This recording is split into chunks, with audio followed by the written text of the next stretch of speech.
başlamamış bayramın mübarək deməzlər. Bayram axırdadır, ləzzəti də axırdadır. Bu 29 gün belə götürək, bir gün o yan, bir gün bu yan. Sən aclığa, susuzluğa, bu sınağa, Allah sınağına, bədən zəkatına, ona bədənin zəkatı deyərlər. Həm də qədim alimlər deyərdilər. O zəkat bizim borcumuzdur. Oruç tutmaq sadəcə insanın yemək, içmək, cins münasibətdən uzaq tutmaq deyildir. Qulağı haramdan qoruyacaqsan, gözü haramdan qoruyacaqsan, dedikoduya getməyəcəksən. Gəlin aparanda, yanında sağdış, solduş, ətrafında şam yandırırlar. Elə, nəyə yandırırlar? Soruşan var görəsən nəyə yandırır? Şam da yandırır. Mənası var da bunun da. Pis ruhları, bəd ruhları yandırmaq, uzaqlaşdırmaq üçün o alovdan, məşəldən istifadə edirlər. Özü onu eləyib söndürməzlər. Günahdır. Oruçda insanda istər-istəməz bir hüzün duyğusu gəlir insanın içərisində. Ac olduğu zaman. Tox adamda keyf yüksəlir. Yəni arxasıca yemək, içmək olan adam başqa günahların arxasındadır. İnsanı ən önəmli insan edən xüsus dərddir. Əvvəlki insanlar deyirlər ki, evladım Allah səni dərdsiz eləməsin. Halloween keçirirlər, bağçalarda keçirirlər, məktəblərdə keçirirlər. Mənim uşaqlığımda yox idi belə bir bayram. Valentin günü bayramı da yox idi. Bu müasir ki bayramlar deyilən, əslində onlar bayram deyil ha. Heç bir bayram deyil. Den, Rusca den, gün də olar. Onu kommersantlar, alversilər yaradırlar.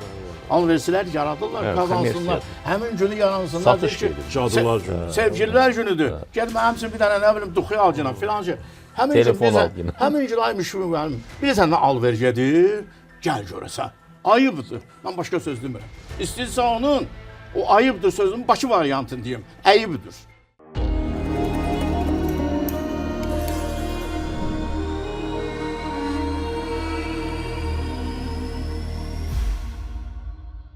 Salam əziz Amin izləyiciləri, xoş gördük sizi.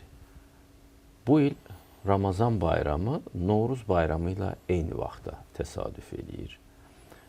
Bayramlar hər bir xalqın həyatında, onun formalaşmasında özəl bir funksiyaya malik olan bir hadisədir və odur ki, bugün bayramlardan danışacağıq.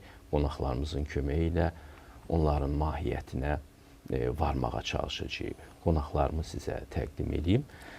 Səlimov Təvəkkül, tarix üzrə elmlər doktoru, professor, etnoqraf və Səmədov Vüqar, fəlsəfə üzrə fəlsəfə doktoru, İlahiyyat İnstitutunun müəllimi və İlahiyyat Məscidinin imamı.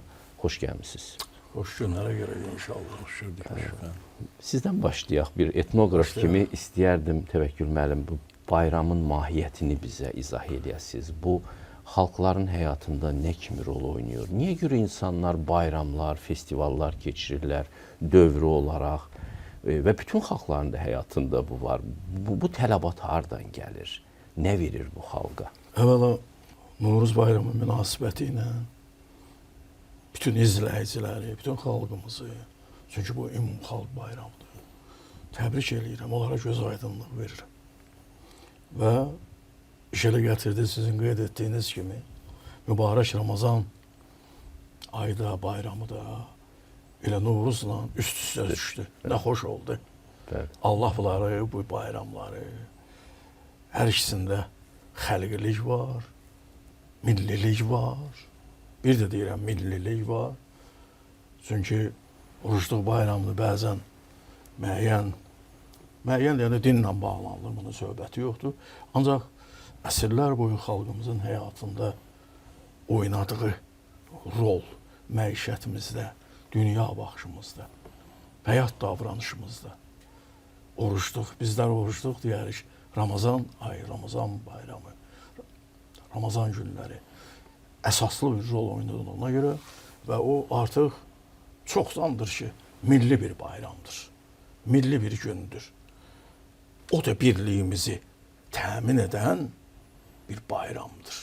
Çünki hər kəs oruçluqda iştirak edir. Özə saf qəlblə, ürəklə, təmənnasız, kin-kədurətsiz iştirak edirlər. Hətta təkcə canlılar yox, dünyadan köçüb ruhları sağ olan insanlar da o günlər yad olunur. Yəni bu bayramın bir mahiyyəti də, bir özəlliyi də odur ki, hər iki dünya sakinləri birlikdə olurlar o günlərdə. Birlikdə yaşayırlar. Şərt odur ki, o deyil ki, fiziki cəhətdən bir yerdə oturub nəyisə müzakirə eləyəsən, biz yuxu görəndə də, hər hansı bir xəyalı dalanda da ruhlar bizə həmişə yardımcı olur. Çünki o Allah məqamında olan və Allah məqamından insan şuuruna köçüb gələn bir mövzudatdır. Ona görə də yaxşı bayramdır, yaxşı bayramlardandır. Bilirsiniz, ibtidai icma çağlarından, yəni insanlar həyatı çox ibtidai şəkildə dərk etdiyi devirdən sonraki gələn mərhələlərdə mədəniyyətin ən yüksək məqamı bayramların yaranmasıdır. Bayramlar o cümlədən və xüsusən Novruz bayramı artıq xalqın mədəniyyətinin kulminasiya nöqtəsi olur. Yaranış dövründən. Çünki orada hər şey var. Musiqi də var, rəqs də var, əkinçilik mədəniyyəti də var, oyun, əyləncələr də var, hər şey var. Mənəviyyatın, maddiyyatdan daha çox orada mənəviyyata təsir edən əlamətlər özünü göstərir Novruz bayramında. Paylaşmaq var orada. Bəli. Mən də lap elə axırda deyəcəyimi indi deyim. Çünki o qədər Novruz bayramı ilə əlaqədar bizim uşaqlıq təsəvvürlərimiz var ki, onlar bir ensiklopediyadır. Hər bir uşağın Novruz təsəvvürü bir ensiklopediyadır. Biz Bakının bir kəndində böyümüşük. Bir neçə yaxın kəndlərdə qohumlar, salam mələk elədiyimiz insanlar vardı. Mən özümdən böyük qardaşımla bir qədər cılızlaşma görünməsin. Axşam saat 11-ə qədər ev aş deyərik də, plov deyək, aş paylayardıq. Biz o evə, o bir evə, o bir evə, o bir evə və o evlərdən də bizim evə. Yəni, nə qədər paylanırdısa, O qədər də gəlirdi. o qədər də gəlirdi. Sən bayramın möhtəşəmliyinə, məntiqinə, fəlsəfəsinə bax. Hər kəsdə vermə duyğusu. 30 pay gedir, 30 pay gəlir. Sən gözləmirsən, sən ancaq aparmağa meyillisən. Mən aparım, verim, qonşumdur, əmmim oğludur, dayımdır, bibim oğludur. Sevgimi, mərhəmətimi biz onu verək. göstərim. O borcdur bizim boynumuzda. Biz onu borc saymışıq. Uşaqlıqdan. Və o borc bizə yenə qayıdıb gəlir. Çox maraqlıdır. Bizim gətirdiyimiz nə olub? Aş verdiyimiz, pay verdiyimiz. Heç aş deməyək, pay deyək. Pay Azərbaycanlı dünya görüşündə pay müqəddəs bir şeyə ünvanlanır. Pay əvəzsiz verilər. Payın əvəzi olmaz. Bu bizim fəlsəfəmizdir. Dünya görüşümüz, məntiqimizdir. Pay verdin, qutar. Onun söhbətini eləməzlər. Bitdi. Və ya da hədiyyə. Bəzən deyirik, müşfirim bir deyirsən, biri-birinə bir evinə gələndə bir tort aparıb, o birisi indi gələndə imkanı olmayıb, məqam düşməyib, indi tort ala bilməyib də. Gəlir, əli cibində, salam mələk, əleyh salam. Bunun əli gözü onun əlində qalır ki, bəs mən axı tort aparmışdım, sən niyə gətirmədin? Demək, sən ona pay verməmsən, sən ona əvəzçilik ödənilmə şərti ilə bir şey yapardın. Borç verir. Mən nəyə gəlirəm? O qədər maraqlı söhbətlər var. Aş paylayardıq. Buyur. Ruhların yad edilməsi. Qəbr üstə gedərdilər. Özə deyərlər ki, 3-cü çərşənbə axşamı. Çərşənbə yox, çərşənbə axşamı deyərlər. Biz indi hər şeyi son 10 illər qısalmışıq. Bir dənə söz deyim, heç eləmişik. Çərşənbə axşamı. Necə cümə axşamı 4-cü gündür, cümə günü 5-ci gündür, çərşənbə axşamı 2-ci gündür, çərşənbə 3-cü gündür. Çərşənbə deyəndə 3-cü gün nəzərdə tutular. Çərşənbə axşamı deyilməlidir. Və yaxud da mənim öz bir baxışım vardır. İndi burada biz həm də Ramazan ayından. Qabaqlar, misal üçün, mən yaşıma görə 74 yaşım vardı mənim. Mən, məsələn, 50 il bundan qabaq Ramazan sözü mən eşitməmişəm, yaşadığım yerdə. Oruçluq biz eşitmişik. Oruçluq deyərdilər. Mahiyyətə baxımında görürsən ki, bu oruçluqdur da, oruç tutmaqdır da. Bu ay deyil axı. Ay ərəbin ayının adıdır. Oruçluq isə o prosesin adıdır. Yəni, Ramazan O mahiyyətin adı orucluqdur. Oruç tutur, 30 gün oruç tutur. Və bəzən mən rəhmətli Vasım Məmmədəliyev, bizim böyük şərhşünas, hər zaman onu yada salanda insanda bir daxili bir qürur hissi yaranır ki, mənim belə alimim olub, mənim belə şərhşünasım olub. O ilə söhbət edim, dedi, təbii ki, sən ara bir məndən daha çox deyəsən verilişə çıxırsan, o sözü deyinə. Başlamamış bayramın mübarək deməzlər. Əgər orucluq başlanıbsa, deyək ki, fevralın neçəsindəsə, bu Ramazan ayı başlayıbsa, 19-a. demək olmaz ki, bəli, demək olmaz ki, orucluq bayramı axırda ola. Bayram axırdadır, ləzzəti də axırdadır. Bu 29 gün belə götürək, bir gün o yan, bir gün bu yan. Sən aclığa, susuzluğa, bu sınağa, Allah sınağına, bədən zəkatına, ona bədənin zəkatı deyərlər, həm də qədim alimlər deyərdilər. O bədən zəkatını, o zəkat bizim borcumuzdur. Malımızın zəkatının verilməsi malımızın halallığına yönələr. Malın zəkatını verməsən, o haram sayılar. O sənin üçün haramdır. Sənin özün üçün yox. Həm də bütün malın üçün, balaların da ondan yer. Ona görə də o bayrama gəlirəm, mən biraz çox danışıram. Mənim limitimi biraz artırasızmış müəllim. Söhbət bundan gəlir ki, ayın axırında deyərlər ki, oruçluq bayramı. Artıq hər şey bitdi, çətinlik keçdi, sıxıntı ötdü. Allahın izni ilə, rizası ilə biz istədiyimiz vaxt yeyib içə bilirik və bayram eləyirik. Bayram ondadır. Yaranan bayramlar həmişə mədəniyyət sayılıb. Mədəniyyətin ən yüksək pilləsi sayılıb. Vüqar müəllim, Ramazan bayramının müsəlman ümmətinin həyatındakı rolu, nəyi bayram edirik biz bu Ramazanda? Bu orucluğun bitməsinin bayramıdır, bu ruhumuzun yenilənməsinin bayramıdır, bu Allahın yoluna olan sədaqətimizin bayramıdır. Nədir bu? Və bu necə bayram edilməlidir ən doğrusu? Təşəkkür edirəm. Bismillahirrahmanirrahim. İslamda hər şeyin bir tərifi var. Bu bayramın da çox gözəl bir tərifi var. Xüsusilə Ramazan bayramının. Farahu intisari alən nəfsi. Yəni nəfis üzərində qələbəyə sevinmək. Yəni hər bir bayramın bir nəticəsi olmalıdır, bir sevinci olmalıdır. İslamdakı bayramlar, istər Qurban bayramı olsun, istər Ramazan bayramı olsun. İkisi də böyük bir ibadətə həyata keçirdikdən sonra ona sevinirlər.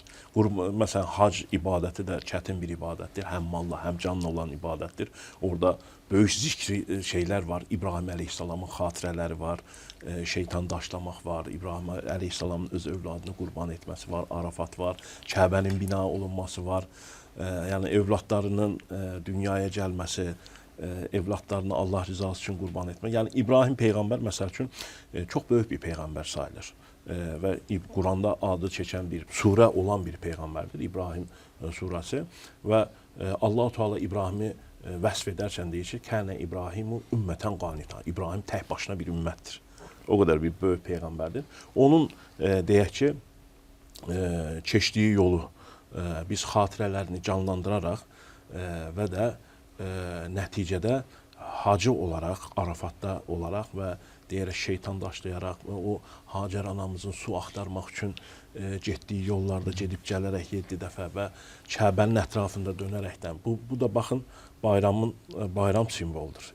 İnsanlar bayramda dönərlər, dövrə edərlər, şənlik göstərirlər. Kəbənin ətrafında da bayramın da dövriyyəliyinə işarə. İslamdan öncə deyək ki, yenə Kəbənin ətrafında dönmək var idi, amma deyək ki, çılpaq dönmək var idi, şirk ünsürləri var idi içərisində. Amma İslamda bu təmizlənərək tamamilə fərqli bir mahiyyət aldı və bu şəkildə o hacı, deyək ki, bu hac ritüəllərini həyata keçirənlər sevinirlər, ona bayram edirlər və qurban kəsirlər. Amma Ramazan isə Ramazanın da özünə məxsus gözəlliyi vardır. Ramazanın özünə məxsus gözəlliyi odur ki, yəni insan nəfis bütü üzərində qələbə çalır. Yəni ən önəmli xüsus odur ki, yəni insanı bu dünyada deyək ki, əlini qolunu bağlayan bir çox düşmənləri vardır. Mal hərisliyi vardır, məqam mövqeyi hərisliyi vardır, qızıl, gümüş hərisliyi vardır. Yəni 7-8 dənə bunu, məsəl üçün, insanın içərisində nə vardır? həqiqətən böyük bir mütəfəkkir insanı tərif edin dediyi zaman mən deyirdi ki, insan tərif edərsə də insan arzudan ibarətdir. Bir arzunu həyata keçirdiyi zaman başqa arzu baş qaldırır və o ali və buna din dilində biz şəhvət deyirik, arzu və istək. Bu arzu və istəyin yeme içmə ilə çox yaxından əlaqəsi vardır. Nəfis doyduğu zaman istəyir. Hətta belə bir söz var. Ən-nəfsü rağibətun izə rağabtəhə və in tədfə qalil taqna'u. Nəfis verdikcə istəyəcəkdir, verdikcə istəyəcəkdir. Onu az verdirdiyin zaman isə o iqtisadlı davranacaqdır. Ona görə də məsələn Ali İmran surəsi var Qurani-Kərimdə. Onun 14-cü ayəsi var. Zuyinə linnəsi hubbuş-şəhvat minən-nisə'i vəl-bəninə vəl-qanatiril muqantarati vəl-xaylul musavvamati minəl-ən'ami vəl-hars zəlikə mətəul həyatid-dünya vallahu indəhu husnul məab. İnsanlara şəhvətlər sevdirildi, arzular sevdirildi. Qadınlar, evlər, sonra məqamlar, mövqeylər, cins atlar, torpaq sahələri. Həqiqətən insanlar bunlar üçün çalışırlar. Ramazan ayı bunlar dur demə ayıdır ki, tamam bunlardan istifadə et, amma bunları bil ki, sən dünyada qoyub gedəcəksən. Və Ramazanda insanlar o aclığı bütün zərrələrinə, hüceyrələrinə qədər daddığı zaman, eyni zamanda Peyğəmbərimiz buyurur ki, yəni şeytan insanın qanında, qanın damarda dolaşdığı kimi dolaşır. Onu aclıqla daddığı zaman insanda o şeytanı qüvvələr də zəifləyir və insan bu dünyaya nə üçün gəldiyini, kimin göndərdiyi, nə üçün göndərdiyi şuuruna varır. Və o ən önəmlisi isə insanın, bayaq müəllim də çox gözəl söylədi, insan qəlbdən ibarətdir.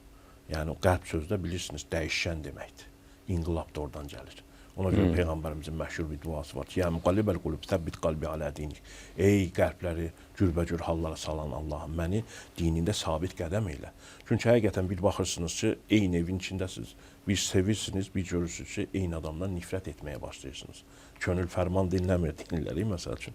Niyə? Ona görə də qəlbdə imanı saxlamaq qədər çətin bir şey yoxdur.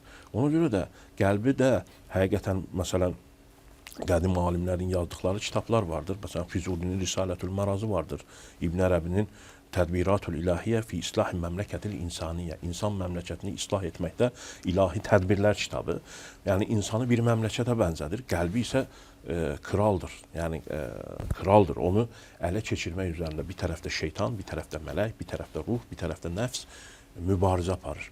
Kim qalib gəlsə, həqiqətən də baxın, orta insan yoxdur. Ya yaxşı insan var, ya pis insan var. Ya qumarın, ya zinanın, ya pisliklərin arxasıca gedən, nəfsin qulluğuna çevrilmiş insanlar var və insan alışqanlıqdan ibarətdir bir anlamda da. Yəni, bax, siqaret çəkən insana asanlıqla onu tərcih edə bilmirsən. Mən gördüm ki, qumardan evi dağılan insanlar oldu. Cürbəcür şeylər. Yəni, adamın əlinə pul gəldiyi zaman o Dostoyevskinin Qumarbaz əsəri var. Heç necə barmaqları titrəməyə başlayıb pul gəldiyi zaman. Demək ki, insan olmaq asan şey deyildir.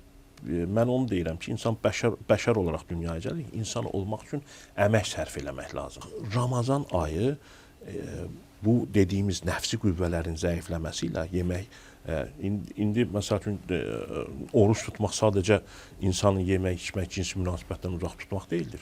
Qulağı haramdan qoruyacaqsan, gözü haramdan qoruyacaqsan, dedikoduya getməyəcəksən. Yəni, Qəzzalinin orucun 3 dənə xüsusiyyətindən bəhs edir. Avamın orucudur ki, o sadəcə yemək, içməkdən uzaq durur. Peyğəmbərimizin də belə bir hədisi vardır ki, o qədər oruç tutanlar vardır ki, onlara sadəcə aclıq və susuzluq qalır. Yəni, ikincisi isə xavassın orucudur ki, o xavass orucu da yəni, orucun məsəl üçün söyüşdür, dedikodudur, haram şeylərdir, harama baxmaqdır. Bu şeylərdən də özünü tərbiyələyir. Bir də var ki, Xassul havasının orucu, yəni qəlbini Allahdan başqa gələn yad fikirlərdən belə özünü qorumağa çalışır. Yəni, bildiyimiz kimi insanlar dərəcə-dərəcə, hər kəs öz məqamınca oruçdan pay hissi alır.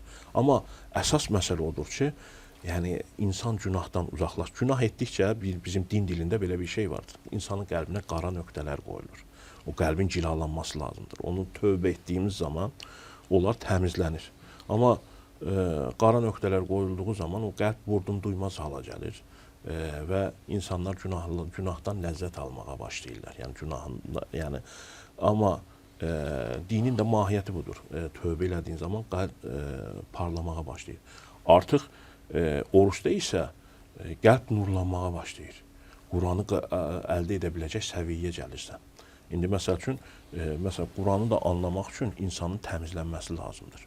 Qad əfləhə mən zəkkəhə, nəfsini təmizləyənlər qurtuldu. Quran-Kərim buyurur.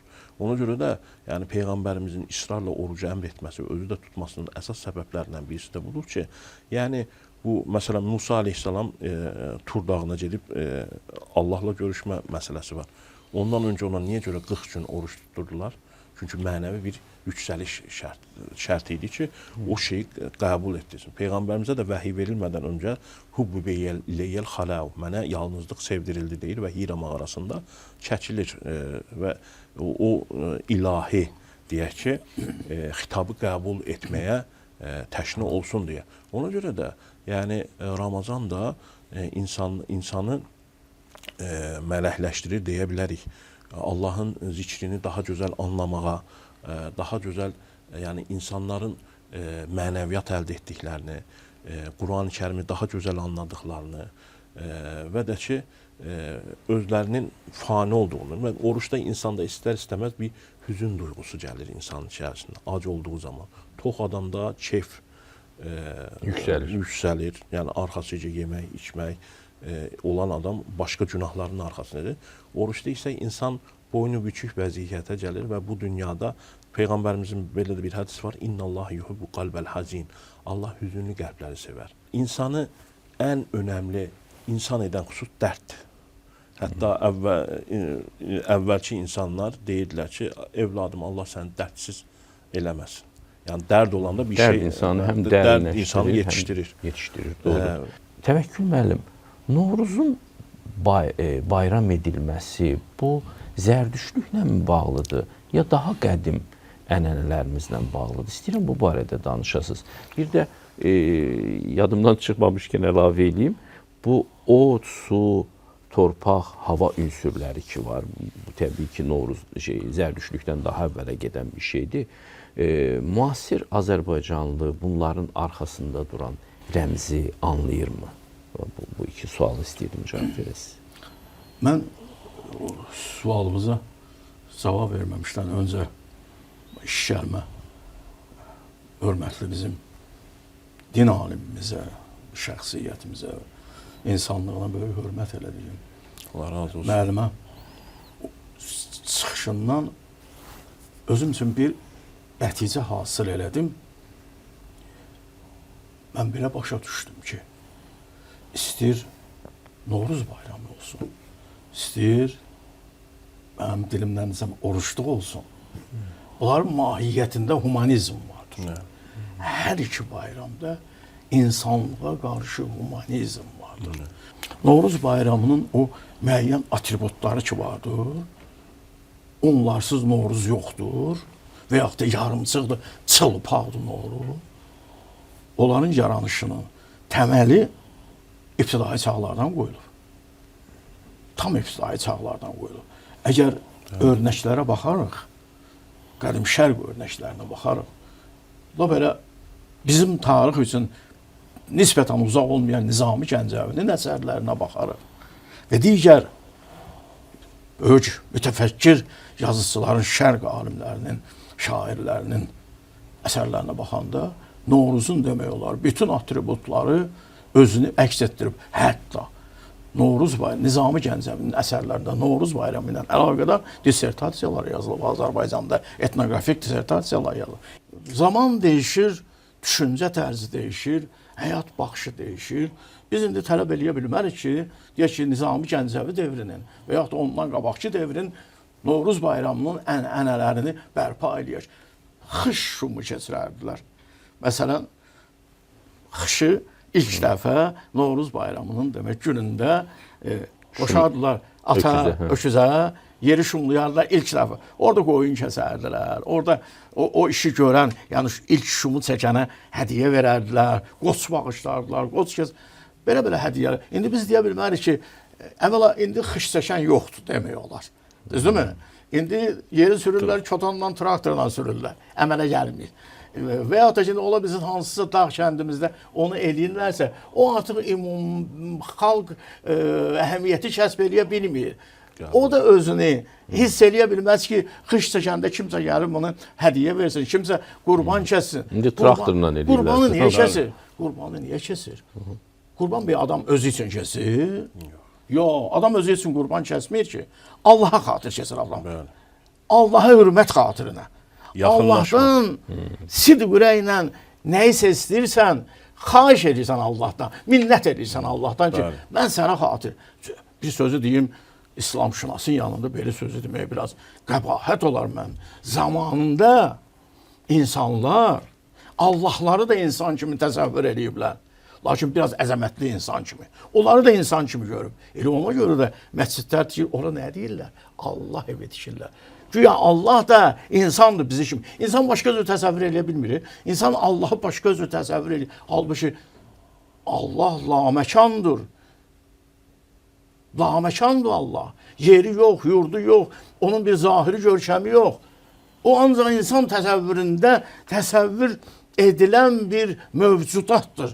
Yəni mən nəyə gəlib sıxıram ki, Novruz bayramında indi biz elə cəhətlər var ki, biz onu bugün ancaq biz bugün nəyi tətbiq eləyə bilirik? Göz qabağında. Üskü basırıq. Üskü, yəni tonqal qalıyırıq. Bakı donasında üskü deyirlər ona. Üskü mənasını öyle. Bir parça əskini belə yürürlər bir taxtana, bir ağaca, yaxud da elə belə. Onu bir nöytdən zatdan çəkirlər, qabaq başqa şey yəqin çəkirlər. Yandırırlar, atırlar havaya, fişəng kimi. Üskü, yaxud da ki yerdə, burada Bakıya hara görsən, deyəcəksən ona ki, o deyəndə deyəcək üskü, üskü deyəcək. Bu cəmaat, bu bölgə bunu eşidib. Üskü deyir. Deməli, bir üskü qalıb. İndi bayağı siz veriliş qabağı mənə bir epizodik sual verdiniz ki, bəlkə biz bunu Zərdüşt nəzarla da bağlaya bilərik. Bilirsiniz, Zərdüşt dini o da etiqaddır.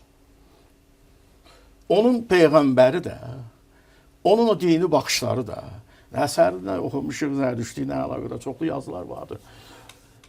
Məsələn, bəzi alimlər bu gün də üskü ilə Şam ateşpərəstlik dini ilə bağlılar ki, daxil olub nədir, Novruz bayramına. Mən and içə bilmərəm. Bəlkə də. Doğrudan da burada bu oda, alova, etiqa. Görürsən, demir ki, gəlin aparanda, yanında sağdış, solduş və yaxud da bəy toyunda sağdış, solduş. Çıxmıram mövzudan çox. Ətrafında şam yandırırlar. Elə, nəyə yandırırlar? Soruşan var görəsən nəyə yandırır? Şamdır yandırır. Mənası var da bunun da. O məna indi deyil, o məna qədim çağlardan gəlib.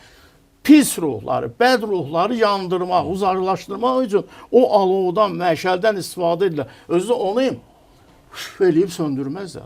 Günahdır. Alovu, odu, hüflə və yaxud da suyla, hətta deyir, kabab pişirdin kömürün üstünə su tökməyinə. Qoy kömür özü yanıb qutarsın, su tökərsən günah sayılar. Niyə? Od müqəddəsdir. Bayağı bir söz dediniz. 4 ünsür var ki, təbiətin mövcudatı bu 4 ünsürlə bağlıdır. Sudur, susuz insan yaşamaz. Oddur, odun simvolu günəşdir. Bir həftə günəş çıxmasa yer soyuqdan bitər olar, məhv olar. Küləşdir. Görsən adam bu oğlana bir ventilyator xod verdi ki, hava gəlsin bizə. Demək, hava bizim üçün nədir? Allah nəfəsidir. Və nəhayət torpaqdır. Ayağımız nə qədər ki, bizim bugün torpağa deyirsə, biz bərəkət tapırıq. Asfalt üstündə doğulan adamın bərəkəti o qədər olmur. Mən biraz simvolik danışıram. Adamın ayağı torpağa deyəndə bərəkətə yaxınlaşırsan. Allahın, biz torpaqdan yaranmışıq. Bizim əqidəmiz nədir? Biz torpaqdan yaranmışıq. Həmi də sudan yaranmışıq. Düzdürmü? Düz. Ona görə deməli, o 4 ünsür ki var, aşıqlarımız bizim aşıqlarımız, el aşıqlarımız, ozan aşıqlarımız, aşığa qədər ozanlarımız, Dədə Qorqudlarımız, onlar bu 4 ünsürü o qədər nəzmə çəkib, elə gözəl nəzmə çəkib. İnsan heyran qalır, poeziyanın təsirinə heyran qalır. Bəzən biz bu günləri aşıq şeirinin, aşıq poeziyasının Novruz bayramında oynadığı rol, bəlkə də elə Novruzun özü aşıq şeirini bu dərəcəyə gətirib çıxardıb. Və bu günləri təəssüflə mən qeyd edirəm ki, bəzən biz əqidəmizi korlayan, ritmsiz, beynimizə pis təsir edən musiqilərə məcburən qulaq asırıq. Lakin aşıq musiqisinə, ruhumuzu oynadan aşıq musiqisindən pis yaxşı uzaqlaşırıq. İfaçılar da o musiqini ifa eləmir. Yəni nə demək istəyirəm? Novruz bayramı at yarışları keçirərdilər. Elə bu həndəvərdə Bakı bölgəsində hippodrom dillərində də bu atların çapı qala, bütün Bakı kəndlərinin qala kəndində böyük bir hippodrom vardı. Orada at çapardılar. Novruzda hələ keyfim gəlib at çapmağa gedirəm. Qalaya yox ha, adamı döyərdilər onda. O ərəfədə, Novruz bayramında insanlar şücaət göstərməyə eləsən Allah tərəfindən məcbur edilirdi. O idman yarışları, güləş yarışları keçirirlərdi. Müxtəlif yarışlar keçirirlərdi ki, Tayyip Əral, Zorxana yarışları keçirərlər. Bunlar hamısı Novruz bayramının. Bayramlarda xalq bir-birini də tanıyır. Evlənmək istəyənlər də bir-birini orada görməlidir. Gənclər şücaətini göstərir. Nə qədər zürbəzür, qulaq qalı. Belə baxırsan ki, gəlib qulaq asır. Gəldi, nə olsun? İndi kimdən soruşarsan cavanlardan? Elə biraz yaşlılar da bizə cavanlaşıb. Deyir, nə olsun? Necə nə olsun? Leş gedib qulaq asır xalqın qapısına. Bunun mənası var da. Bizim xalqımız müdriş olub. Yaşlılarımız bizdən ağıllı olub. Niyə pusurdular? Ona görə pusurdular ki, bayram günüdür. Pis söz danışmayın. Heç bəlkə o pis sözün bir əhəmiyyəti yox idi. Ancaq məcbur eləyirdi onu ki, pis söz danışsan, sən onun bəlasını görərsən. Yaxşı danış. Əgər bu gün yaxşı danışdın, Müşfiq müəllim, sabah da çalışacaqsan, yaxşı danışasan. Vüqar müəllim, bəzən görürük ki, məsələn, bəzi dindarlar milli bayramların keçirilməsinə qısqanclıqla yanaşırlar. Əslində, müəyyən mənada bizim indi həyatımıza başqa bayramlar da daxil olur. Elə bir dövrdə yaşayırıq ki, qlobal bir virtual icma formalaşır dünyada. Məsələn, biri gözümüzü açıb görürük ki, Valentin gününü bayram edirlər. Bir də gözümüzü açıb görürük ki, Halloween bayram edirlər. Və bu da müəyyən mənada o kəsimin argumentlərini gücləndirir. Mən istəyərdim, siz İslamda, Peyğəmbərimizdən hədislər varsa, göstərəsiz ki, məsələn, İslam digər bayramların qeyd olunmasına necə yanaşır? Burada bir qısqanclıq varmı? Belə bir məqam varmı? Ya yox? Peyğəmbərimizin gəldiyi mühitə baxdığımız zaman, həqiqətən Peyğəmbərimiz bir ümmət meydana gətirməyə, özünə məxsus stil olan, özünə məxsus duruş olan bir ümmət formalaşdırıb və də ki, bir Peyğəmbərin iddiası həqiqətən biz şeyə baxdığımız zaman, məsələn, o zaman biz cahiliyyə dönəminə nəzər salmağımız lazımdır. Cahiliyyə dönəmində əcaib şəkildə, yəni qəbilə sistemi var idi və Məkkənin içərisində hər bir qəbilənin bütün Lat, Uzza, Mənat putları var idi, bütləri var idi. Orada bayramların artıq, bayramları da o zaman iki qismə ayırmaq mümkün idi. Bir zamani bayramlar, bir də məkani bayramlar. Yəni, məsəl üçün, o məkana gəldiyi zaman, o Lat bütünün yanına gəldiyi zaman qurbanını kəsərdi, ətrafında dönərdi, niyyətini tutardı və yaxud da o zaman belə idi bayramlar. Məsəl üçün, qurban kəsdiyi zaman bir Allahın payı var idi, bir bütün payı var idi. Bu şəkildə bayram edərdilər. Yəni, Peyğəmbərimiz... Yəni, qurban bayramı İslamdan əvvəl də vardı, yəni. Qurban bəli var idi, qurban bayramı. Həzrət Adəmdən bizə gələn formada, bəli bir formadır. Qabil və Habilin bir-birlərinə qarşı düşmələri də... Ərəblərin həyatında bu var idi. Biri qurbanın gözəlini verir, Allah qəbul edir, digəri pisini verir, qəbul etmir. Bu qısqanclıq başlayır, ilk qan tökülməsi hadisəsi var. İndi məsələ budur ki, Peyğəmbərimiz bu vahid bayram sisteminə keçdi və Kəbəni düzgün şəkildə ziyarət olunması, şirk ünsürlərindən təmizlənməsi və Peyğəmbərimizin ilk məsəl üçün deyək ki, Məkkəni fəth etdikdən birinci məsələlərdən nə idi? Cəəl haqqu və zəhəqəl batil. Haqq gəldi, batil zail oldu, ortadan qalxdı. İnnəl batilə kənə zəhuqa, batil yox olmağa məhkumdur deyərək ilk bütləri özü qırdı və hətta Peyğəmbərimizə gəlib yalvaran qəbilələr var idi ki, bu büt bir il birdə qalsın, biz birdən-birə buna alışa bilmərik. Qalsın, biz ona ibadət eləyək. Həzrət Əlini göndərərdi, Xalid ibn Vəlidi göndərərdi, o bütü qırdırardı ki, çünki insanlarda belə bir şey var. Musa əleyhissalam zamanında da var. Gedir, tövhid gətirir, gəlir görür ki, inəyə başlayır ibadət etməyə.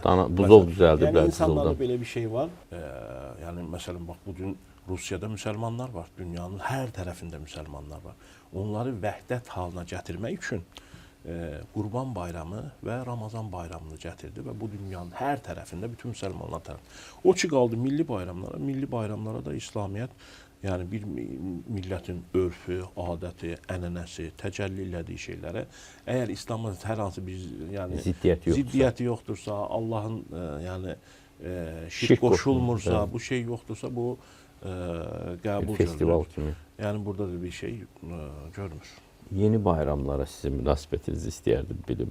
Məsələn, Halloween keçirirlər. Bağçalarda keçirirlər, məktəblərdə keçirirlər. Bizim uşaqlar başlayır. Məsələn, mənim uşaqlığımda yox idi belə bir bayram. Valentin günü bayramı da yox idi. Məsələn, sevgililər günü keçirirlər.